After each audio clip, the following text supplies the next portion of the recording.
Hello friends, welcome to विज्ञान। आप लोग जानते हैं कि हम एनसीईआरटी का 6th to 12th class NCERT को कवर कर रहे हैं। हमने स्टार्ट किया है जो आवर पास्ट वन है, जो सोशल साइंस का एनसीईआरटी है 6th क्लास का, उसे स्टार्ट कर रहे हैं। आज हमारा जो चैप्टर 2 है उसका जो पार्ट 2 हम आज पढ़ने वाले हैं। हम पिछले वीडियो में पार्ट 1 कंप्लीट किए हैं, तो आपने नहीं देखा है तो मैं यहाँ पर लिंक दे दूँगा, आप जाकर देख सकते हैं। सो फ्रेंड्स, आज हमारा टॉपिक है मेकिंग स्टोन टूल्स। जो ये हमारा सेकंड पार्ट है इस चैप्टर का। इसमें हम पढ़ने वाले हैं मेकिंग स्टोन टूल्स, कैसे कैसे स्टोन टूल्स का जो मेकिंग टेक्निक क्या क्या था। तो फर्स्ट टेक्निक था stone on stone. Here the pebble from which the tool was to be made was held in one hand. जिसको पेबल को और जिसको स्टोन को हमको टूल और जो टूल बनाना है उसको एक हाथ में पकड़ते थे। Another stone was use to hammer, और जो एक स्टोन है उसको हम हैमर का जैसे यूज़ करते थे और दूसरे हाथ में पकड़ते थे। The second stone was use to strike off flakes of the first. जो फ्लैक्स को जो निकालने को के लिए उसको हम स्ट्राइक करते थे दूसरे के ऊपर till the required shape obtain. जो हमारा जो रिक्वायर्ड शेप चाहिए उसको आने के लिए जिस चीज़ को फ्लैक्स निकालना है उस फ्लैक्स को निकालने के लिए हमको स्ट्राइक करना पड़ता था। तो सेकंड टेक्निक क्या है? Pressure flaking technique. तो इस टेक्निक पे क्या करते थे, ठीक है, here the core was placed on firm surface. The hammerstone was used on a piece of bone or stone that was placed on the core to remove flakes that could be shaped into tools। देखिए क्या है, जो हमको जो भी tool बनाना है जिस पत्थर को, उस पत्थर को हमको नीचे एक प्लेस था वहाँ पर रखते थे, और जो दूसरे पत्थर को एक जो बोन होता है, ठीक है, जो ये बोन होता है, ये जो बोन है इसमें यहाँ पर एक क्या करते थे, स्टोन को बांध देते थे और इसको जो दूसरे पत्थर है उसको स्ट्राइक करते थे। जो हमको अपटेन जो रिक्वायर्ड शेप चाहिए उस शेप को आने के लिए जितना स्ट्राइक करना पड़ेगा उसको स्ट्राइक करते थे, जो फ्लेक्स निकाल देते थे। ठीक है, ये दूसरा टेक्निक है। तो ये दो टेक्निक हो गया स्टोन टूल कैसे बनाते थे। ठीक है, find the Cornell caps on map 2। ठीक है, कॉर्नल कैप्स कहाँ पर है देखेंगे यहाँ पर में जो हम, तो देखिए ये है कॉर्नल कैप्स। ठीक है, तो यहाँ पर क्या हुआ था देखेंगे, traces of ores have been found here. जो आर्स है, जो आर्स को यहाँ पर फाइंड किया था। This suggest that people were family with use of fire. यहाँ पर आर्स मिला था, इसलिए हम कह सकते हैं कि यहाँ पर जो लोग रहते थे जो पहले, वो फायर का यूज़ जानते थे। Fire could have been used for many things, a source of light to cook meat and scare away animals. तो उन्होंने फायर क्यों यूज़ करते थे? ठीक है, सोर्स ऑफ लाइट हो गया, लाइट के लिए इस्तेमाल कर सकते हो गया रात में। टू कुक मीट को कुक करने के लिए भी यूज़ करते थे, और स्केयर एनिमल्स, और जो एनिमल को स्केयर करने के लिए भी और जो डराने के लिए भी यूज़ करते होंगे फायर को। ए चेंजिंग एनवायरनमेंट, क्या है, एनवायरनमेंट चेंज हो गया। कब हो गया? 12,000 years ago. Around 12,000 years ago there were major changes in the climate of the world with a shift to relative warm condition. 12,000 years पहले एक मेजर चेंजेस हुआ था एनवायरनमेंट में। क्या हुआ था? With a shift relatively warm condition को चलाया गया था। In many areas there is lot led to the development of grassland. इसके लिए क्या ग्रासलैंड डेवलप हुआ। देन क्या हुआ? This in turn led to increase the number of deers, antelope, goat, sheep and cattle. Grassland develop होने से क्या हुआ कि नंबर ऑफ जो डियर ज़्यादा हो गए, एंटीलोप ज़्यादा हो गए, गोट ज़्यादा हो गए, सीप्स ज़्यादा हो गए, कैटल भी ज़्यादा हो गए। Animals that survived on grass में जो सर्वाइव हो सके वो क्या हुआ, उनका काउंट ज़्यादा हो गया। ठीक है, those who hunted this animals now followed them. ठीक है, जो ग्रासलैंड हुआ, वो ग्रासलैंड होने की वजह से डियर और जो भी बाकी सभी जो ग्रास के ऊपर डिपेंड होते थे वो एनिमल क्या ग्रो होने लगे। जो एनिमल उनको खाते थे, जो डियर को खाते थे, कैटल को खाते थे, वो जो एनिमल क्या उनको फॉलो करने लगे, किसको, डियर और एंटीलोप्स को, learning about their food habits and their breeding season. It is likely that this period people to start thinking about herding and rearing these animals themselves. Fishing also became important. ठीक है, और क्या करने लगे, जो जो उनको खाते थे उनको फॉलो करने लगे.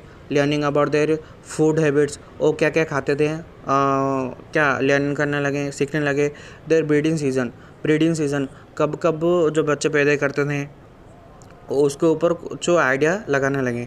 इसके बाद क्या हो गया, इस help people to start thinking about herding and rearing, क्या जो पशुपालन करने के लिए और जो चराने के लिए उनको एक आइडिया आया. Animal themselves. Fishing also became important. Fishing भी इम्पोर्टेंट हो गया इस टाइम में, जो क्या सीजन में चेंजेस आया इसलिए. This was also a time when several grain bearing grasses including wheat, barley and rice grew naturally in different parts of the subcontinent. ये जो टाइम था, इस टाइम क्या था, ये सब ग्रो करने लगे थे.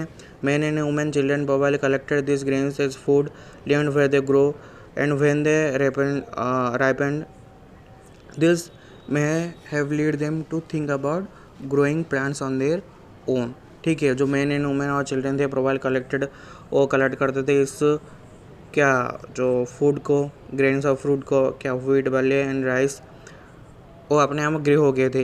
इन्होंने एग्रीकल्चर नहीं सीखा था, अपने आप ग्रो हो गए थे.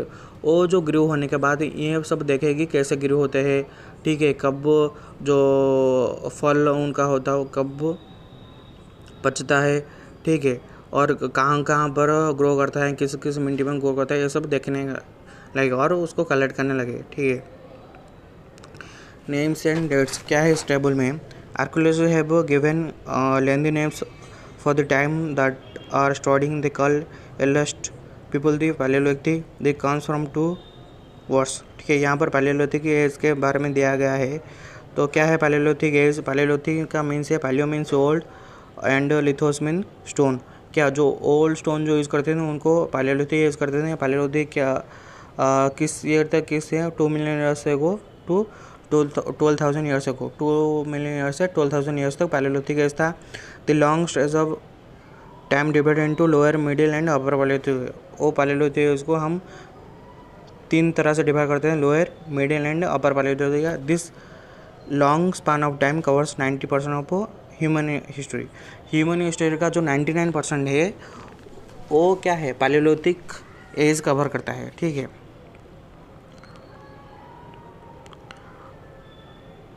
this period when we find environmental changes beginning about 12,000 years ago till 10,000 years ago is called Mesolithic.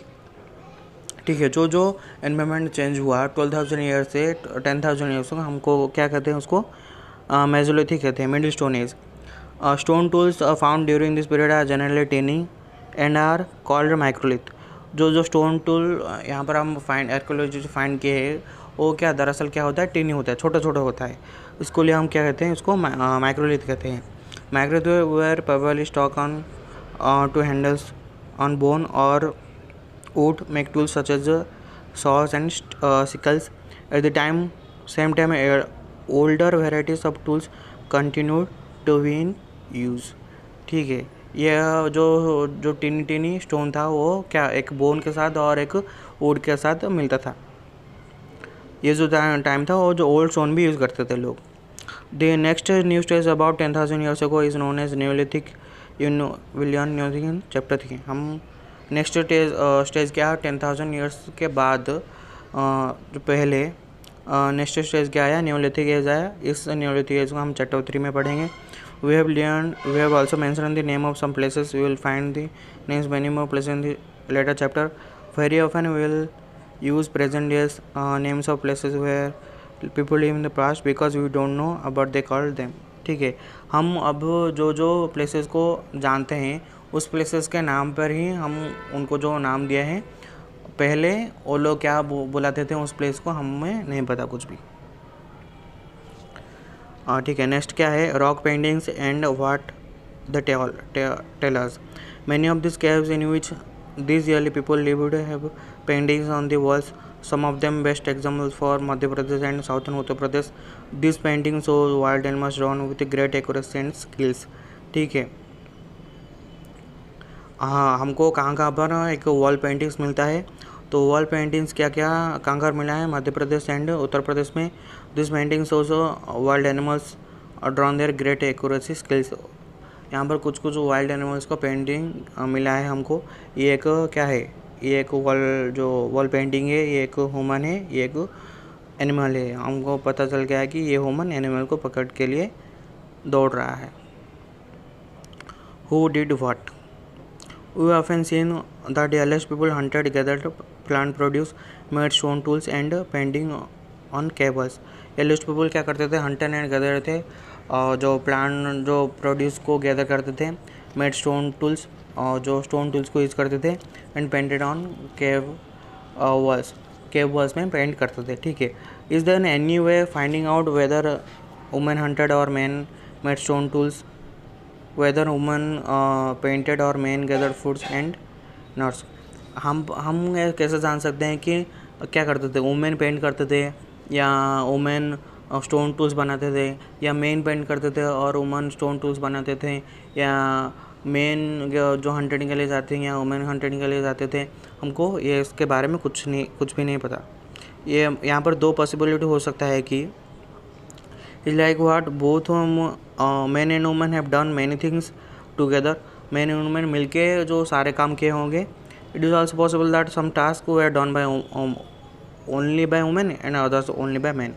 क्या कुछ टास्क कुछ काम होता है कुछ मेन ही करते थे और कुछ टास्क होता है ओनली वुमेन ही करते थे. यहाँ पर दो पॉसिबिलिटी है, लेकिन अब हमें इसके बारे में कुछ नहीं पता कि वुमेन क्या क्या करते थे, मेन क्या क्या करते थे. ठीक है. ओस्ट्रिचेस इन इंडिया में ओस्ट्रिचेस थे. Ostriches were found in India during the palaeolithic period. Palaeolithic period में ओस्ट्रिचेस हमको मिला था. Large quantities of ostrich way egg shells were found in Patna in Maharashtra. Patna Maharashtra में ओस्ट्रिच का एग सेल्स मिला है. ये इंपॉर्टेंट क्वेश्चन है. Design were engraved on some pieces while beads were also made out of them. ठीक है, ये छोड़ दो. A closer look Hunsgi. जो हंसिंग है उसको हम एक क्लोजर लुक देखेंगे. हंसिंग कहाँ पर, यहाँ पर देख सकते हैं. यहाँ पर हंसिंग है, ये देखिए यहाँ पर है हंसिंग. इसको हम एक अच्छी तरह से देखेंगे, क्लोजर लुक देंगे क्या क्या था हंसिंग में. A number of early palaeolithic sites were found here. देखिए ये हंसिंग एक पैलेयोलिथिक साइट्स है. At some sites a large number of tools used all sorts of activities were found. Large number of tools found किए हैं और जो all sorts of activities वो करते थे, और जो आसेस, ठीक है, और जो पेंटिंग्स, ठीक है, ये सब हमारा जो एक्टिविटीज़ यहाँ पर मिला है. This were probably habitation cum factory site. ये क्या है, हैबिटेशन कम फैक्ट्री साइड है. यहाँ पर हैबिटेशन लोग रहते थे और जो फैक्ट्री है वो फैक्ट्री साइड पे. हैबिटेशन कम फैक्ट्री साइड्स के बारे में हमने पहले वीडियो लेसन में देखा है. In some of other smaller sites there is evidence to suggest that tools were made. Some of the sites were close to springs. जो यहाँ हंसिंग है अदर साइड्स है, जो हंसिंग आसपास है, जो साइड्स को हमें मिला है वो जो स्प्रिंग्स है, जो झरना है, झरना के पास ही हमको ये सब मिला है. Most tools were made from limestone. जो ज़्यादातर जो स्टोन टूल्स हमको मिला है कौन से स्टोन में मिला है, लाइमस्टोन के मिला है.